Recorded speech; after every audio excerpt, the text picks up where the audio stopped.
Hello there. Can everyone hear? Outstanding. Well, listen, first of all, let me tell you, I know you've got a jammed-packed program today, and our time together is limited, so I'm going to do everything I can to be brief.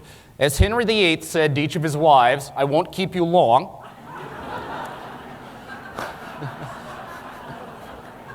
But I do want to say, before I dive into the meat of things, I do want to say how delighted and really honored I am to be here.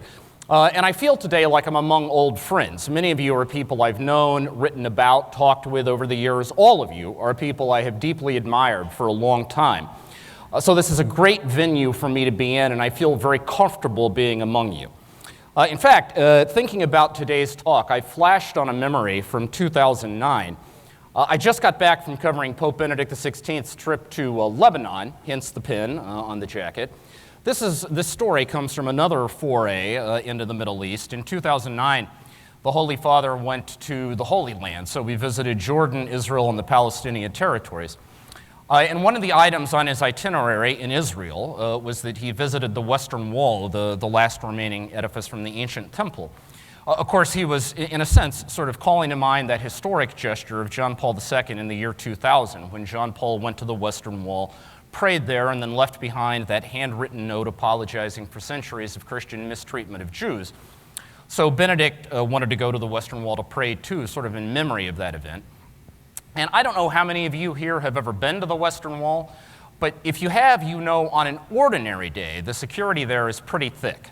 I mean, getting into the Western Wall sort of makes getting into the Pentagon look like you're going to the 7-Eleven for a quart of milk, okay? It's a complex procedure.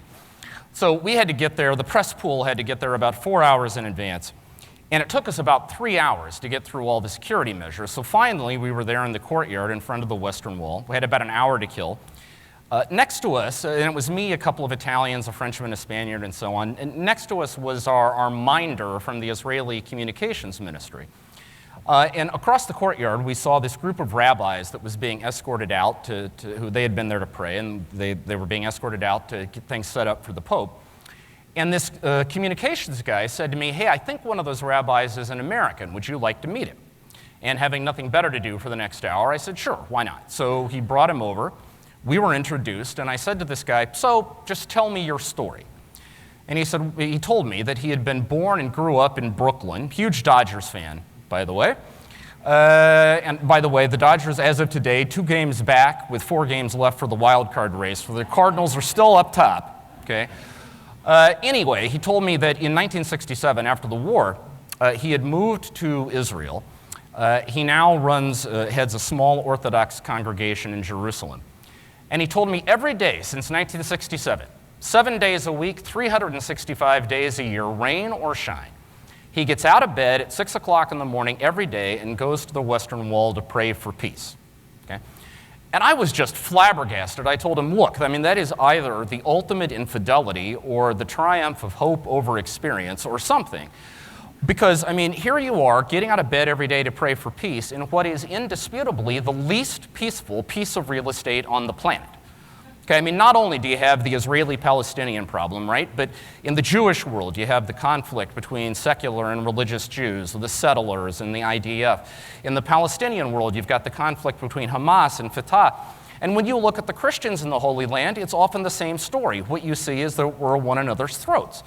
I mean, bear in mind, this conversation was taking place 1 year to the day on the anniversary of the famous brawl at the Church of the Holy Sepulchre. Do you all know this story? So the Church of the Holy Sepulchre in Jerusalem, of course, where, according to tradition, Christ was buried and rose from the dead, one of the most precious sites in all of Christendom. It's under the joint administration of 6 different Christian confessions, and they are ferociously protective of their prerogatives there.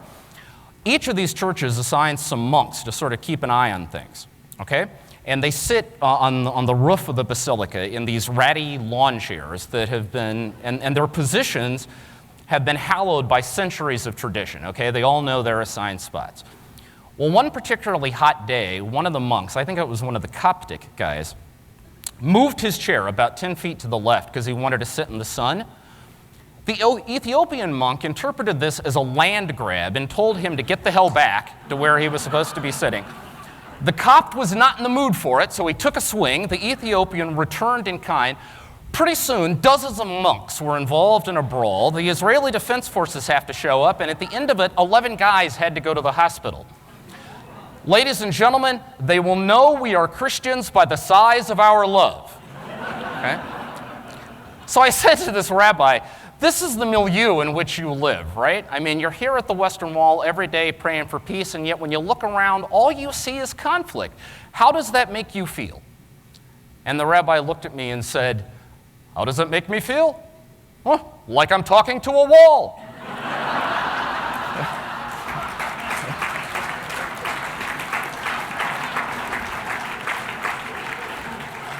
I suspect he had used that line before, okay? It sort of rolled out a little too naturally. But listen, what I'm trying to express to you by telling you this story is that, ladies and gentlemen, when I am with you, I do not feel I'm talking to a wall, okay? Now, let me give you a sense of the game plan here today. I've been asked to talk about trends in Catholic life, implications for Catholic Charities, and reasons for hope. So here's what I'm going to do.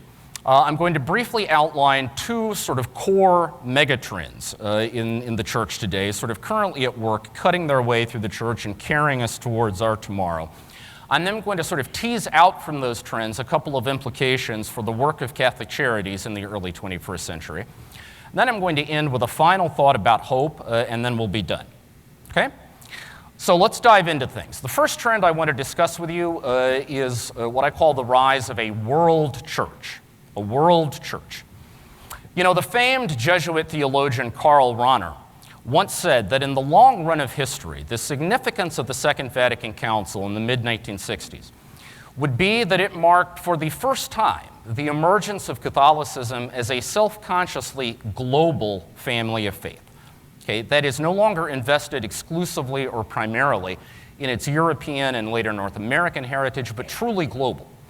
Now, Rahner was making a theological argument. What I want to suggest to you is that Catholic demographics in the 20th and early 21st century lend triumphant empirical confirmation to that point. Let me give you two snapshots of the global Catholic population at two different moments in time. Okay?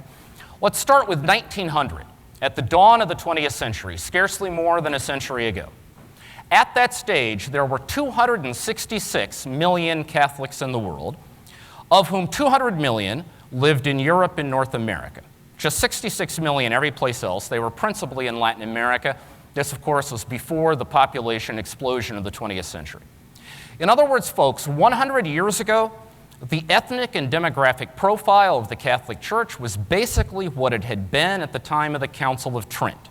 We were an overwhelmingly white, first world family of faith. Now, just 100 years later, in the blink of an eye, measured against the whole arc of church history, all that got turned on its head. In the year 2000, the end of the 20th century, there were 1.1 billion Catholics in the world, of whom 760 million lived in the global south: Africa, Asia, Latin America, Oceania, the Middle East. Okay, 350 million in Europe and North America. Another way of putting that point is that at the beginning of the 20th century, only 25% of the global Catholic population lived in the Southern Hemisphere. By the end of the century, it was 66%, two-thirds. And if we run the clock forward to the middle of this century, the projection is that by 2050, the southern share of the Catholic population will be 75%. In other words, within the arc of the lifetimes of most people in this room, 3 out of every 4 Catholic men, women, and children alive will be living in the global south. This, ladies and gentlemen, is the most profound, most sweeping, most dramatic transformation in Catholic demographics in more than 2,000 years of church history, and we are living through it right now. Now, there are 2 corollaries to that I like to unpack for American audiences. Okay, first, I know it is sometimes seductive to believe, depending on where you live in the United States, it is sometimes seductive to believe that the dominant Catholic story of our time is decline, contraction, things getting smaller. Because, again, depending on what neighborhood you live in, this is often what we see. We see our parishes clustering and our schools closing. We struggle to keep our institutions afloat.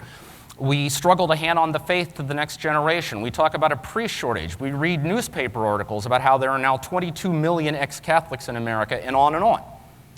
And it is easy to draw from that the conclusion that that simply is the story of our time. Well, look, folks, if those are the realities in your own backyard, they are obviously true to your experience. But I'm here to tell you, from a global point of view, this is not the dominant Catholic story of our time. Instead, from a global perspective, the meta-narrative, the dominant Catholic story of our time, is instead massive, phenomenal, breakneck growth. Right now, today, we are living through the greatest period of missionary expansion in the history of Roman Catholicism. Take sub-Saharan Africa as an example. Do you know what the Catholic population of sub-Saharan Africa was in 1900? It was 1.9 million. 1.9. By the end of the 20th century, it was 130 million.